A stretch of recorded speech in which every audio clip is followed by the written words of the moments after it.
প্ৰথমতে বোৰ্ডখান মুছি লওঁ আজি আমি চাম প্ৰেসিডেন্ট অফ ইণ্ডিয়াৰ বিষয়ে সোধা জিএছৰ দুটা most repeated question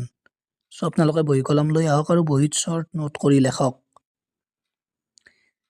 president of India so বস্তুবিলাক বহিত একেলগে লিখি যাব পাছত ৰিভিজনত কামত আহিব প্ৰেসিডেন্ট অফ ইণ্ডিয়াৰ ইলেকশ্যন প্ৰচেছটো কোনখন কান্ট্ৰিৰ পৰা লোৱা হৈছে আৰু ইম্পিচমেন্ট প্ৰচেছটো কোনখন কান্ট্ৰিৰ পৰা লোৱা হৈছে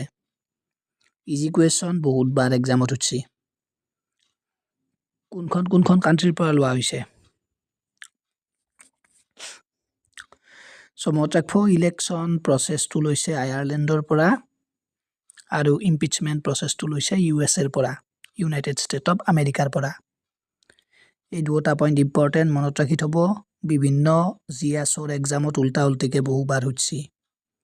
ইম্পিচমেন্ট কোনটো আৰ্টিকলৰ আন্ডাৰত আহে আৰ্টিকল 61 ৰ আন্ডাৰত আহে নেক্সট প্ৰেসিডেন্ট ইলেকশ্যন কোনটো আৰ্টিকলৰ আন্ডাৰত আহে আপোনালোকে কমেন্ট কৰক